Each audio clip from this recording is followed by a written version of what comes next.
Subscribe our channel, press bell icon for new updates and share videos your contacts. الحمدللہ رب العالمین والصلاة والسلام علی رسولہ الکریم اما بعد. ناظرین کرام، آج کی تقریر کا موضوع ہے عورتوں سے بیعت لینا کیسا ہے. ہم پہلے یہ سمجھ لیں کہ بیعت کسے کہتے ہیں. بیعت کا معنی ہوتا ہے اقرار کرنا، قبولنا. اور اقرار اس بات کو کہتے ہیں کہ کسی خلیفہ اسلام کے ہاتھ پر ہاتھ رکھ کر بیعت کیا جائے، یعنی اقرار کیا جائے، یا کسی نیک صالح متقی پرہیزگار انسان کے ہاتھ پر ہاتھ رکھ کر بیعت کیا جائے، یعنی اقرار کیا جائے کہ میں ایک اللہ کی عبادت کرنے والی ہوں اور آخری پیغمبر محمد صلی اللہ علیہ وسلم پر ایمان لاتی ہوں. اس بات کو لے کر کے بہت سے لوگوں میں غلط فہمی یہ بھی ہے کہ اللہ کے نبی صلی اللہ علیہ وسلم عورتوں سے ہاتھ پر ہاتھ رکھ کر بیعت کرتے تھے. نعوذ باللہ ثم نعوذ باللہ. ایسا نہیں ہے. اس کے تعلق سے انشاءاللہ حدیث بیان کریں گے. پہلے ہم یہ سمجھ لیں کہ لوگوں میں کچھ غلط فہمیاں ہیں جس کو لوگوں نے بہت عام کیا ہے اور اس کو دین بنایا ہے، جبکہ وہ دین نہیں ہے. آپ دیکھیے اس ویڈیو میں کتنی بغیرتی اور کتنی بے حیائی دکھائی جا رہی ہے، اور لوگ اس کو دین سمجھ رہے ہیں. لوگ اس شخص کو نیک انسان سمجھ رہے ہیں، نیک ولی اللہ سمجھ رہے ہیں، اور اسے نیک ہستی سمجھ رہے ہیں. نعوذ باللہ. جبکہ ایسا نہیں ہے. یہ چیز اسلام دھرم پسند نہیں کرتا. یہ بے حیائی ہے. کھلا اسلام دھرم کو بدنام کرنے والے ایسے لوگ اس دنیا میں پیدا ہو رہے ہیں. ایسے لوگوں سے ہمیں بچنا ہے. ان لوگوں کے ساتھ میں ہاتھ پر ہاتھ رکھ کر یا ان کے ہاتھ چوم کر یا ان کو سجدہ کر کے، یہ سب کے سب شرک ہے، حرام ہے. یہ چیزوں کو دین سمجھنا انسان کے لیے بہت ہی بدبختی کا کام ہے. وہ انسان سمجھے کہ یہ کیا کیا جا رہا ہے، جبکہ ہم سب جانتے ہیں، ہر مسلمان، ہر ایمان والا شخص جانتا ہے کہ اس دنیا میں سب سے بہترین انسان محمد صلی اللہ علیہ وسلم تھے. اور اگر اس طریقے سے کیا جاتا جس طریقے سے اس ویڈیو میں دکھایا جا رہا ہے، اس ویڈیو میں کیا جا رہا ہے اور لوگ کرتے بھی ہیں، تو کیا اللہ کے نبی صلی اللہ علیہ وسلم نہ کر لیتے؟ لیکن اللہ کے نبی صلی اللہ علیہ وسلم نے اس بات سے منع کیا، اس چیز سے روک دیا، کیونکہ یہ حرام ہے، یہ شرک ہے. یہ اس کے کرنے سے اور ان لوگوں کے پاس جانے سے، جنہیں مجاور بھی کہا جاتا ہے، مجاور بھی اکثر اس طریقے سے کام کرتے ہیں. ہم لوگوں کو بچنا چاہیے اور ایک اللہ کی عبادت کرنی چاہیے، ایک اللہ رب العالمین کی طرف سجدہ کرنا چاہیے، اور صرف یہ سمجھنا چاہیے کہ ہمیں دینے والا صرف اللہ ہے. اللہ کی ذات کے علاوہ کسی کی اوقات نہیں کہ کوئی انسان کچھ دے سکے. صرف اللہ رب العالمین سے مانگا جائے اور اللہ رب العالمین کی طرف سجدہ کیا جائے. جو لوگ شرک کرتے ہیں وہ کہیں گے کہ اگر اللہ چاہتا تو ہم شرک نہ کرتے، اور نہ ہمارے باپ دادا شرک کرتے، اور نہ ہم کسی چیز کو حرام ٹھہراتے. اسی طرح ان لوگوں نے تکذیب کی تھی جو ان سے پہلے تھے، یہاں تک کہ ہمارے عذاب کا مزہ چکھ کر رہے. کہہ دو، کیا تمہارے پاس کوئی سند ہے؟ اگر ہے تو اسے ہمارے سامنے لاؤ. تم لوگ تو بس گمان کے پیچھے چلتے اور اٹکل کے تیر چلاتے ہو. کہہ دو کہ اللہ ہی کی حجت غالب ہے، پھر اگر وہ چاہتا تو تم سب کو ہدایت دے دیتا. کہو کہ اپنے گواہوں کو لاؤ جو بتائیں کہ اللہ نے یہ چیزیں حرام کی ہیں. پھر اگر وہ آ کر گواہی دیں تو تم ان کے ساتھ گواہی نہ دینا، اور نہ ان کی خواہشوں کی پیروی کرنا جو ہماری آیتوں کو جھٹلاتے ہیں اور جو آخرت پر ایمان نہیں لاتے، اور بتوں کو اپنے پروردگار کے برابر ٹھہراتے ہیں. کہو کہ لوگو آؤ، میں تمہیں وہ چیزیں پڑھ کر سناؤں جو تمہارے پروردگار نے تم پر حرام کر دی ہیں.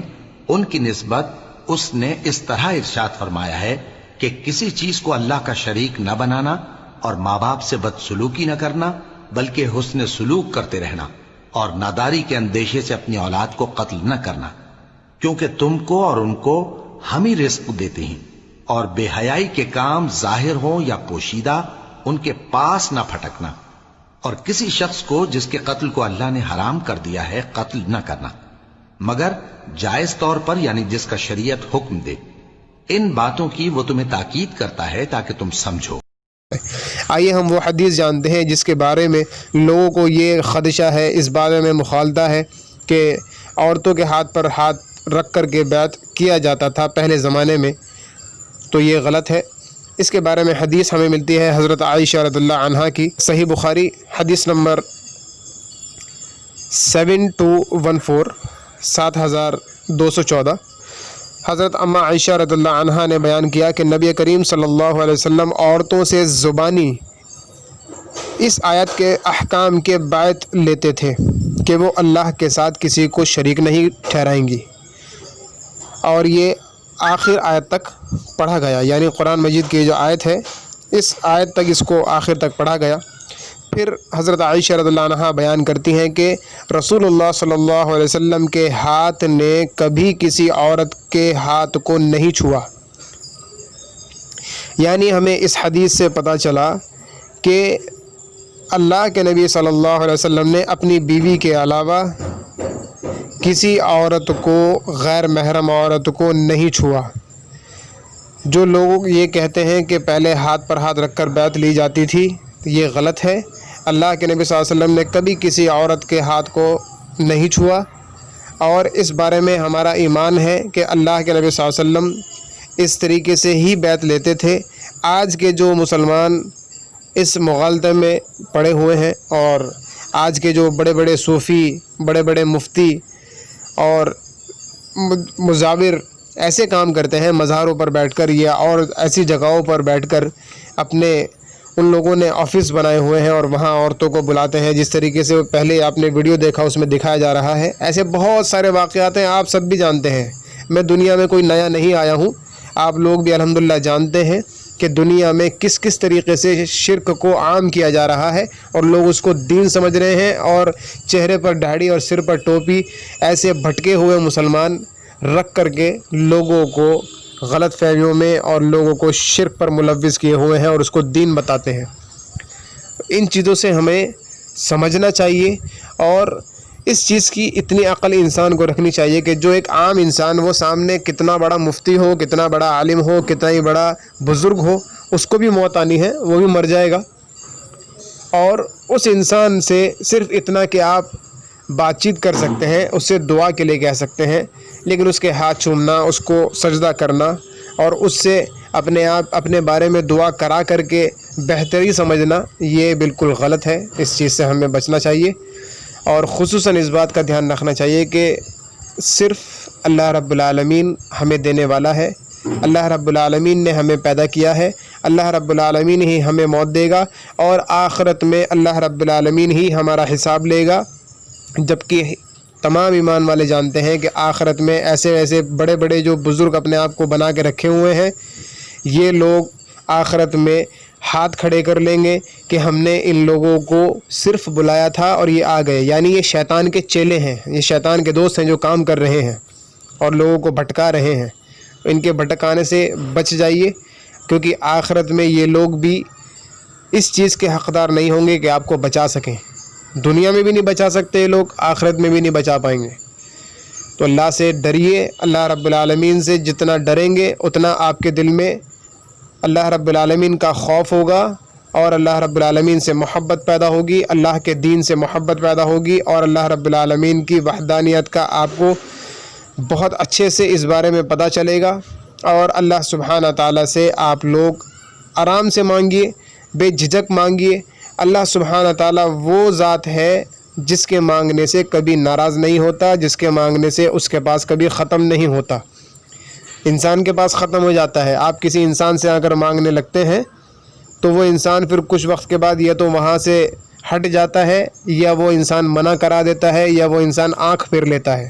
لیکن اللہ رب العالمین ایسا نہیں کرتا ہے، اللہ رب العالمین تو مانگنے سے خوش ہوتا ہے۔ اللہ سے مانگیے، اللہ ہی دینے والا ہے۔ اللہ رب العالمین کی ذات کے علاوہ کسی کی اوقات نہیں ہے کہ کوئی انسان آپ کی ضرورت کو پوری کرے۔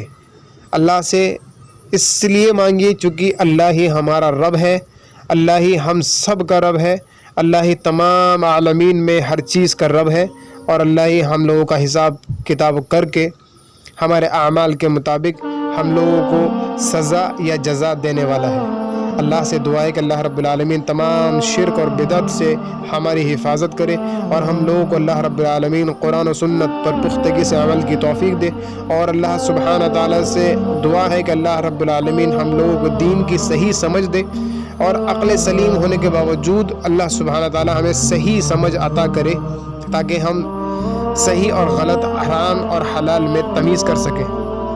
اللہ سے دعا ہے کہ اللہ رب العالمین ہم لوگوں کو توحید پر قائم رکھے اور توحید پر ہمارا خاتمہ کرے۔ اللہ سے دعا ہے کہ اللہ رب العالمین ہم تمام لوگوں کو تمام بری وقت سے، بری جگہ سے، بری موت سے، اچانک موت سے ہماری حفاظت کرے اور توحید پر ہم لوگوں کو قائم رکھے اور توحید پر ہمارا خاتمہ کرے، آمین۔ السلام علیکم ورحمۃ اللہ وبرکاتہ۔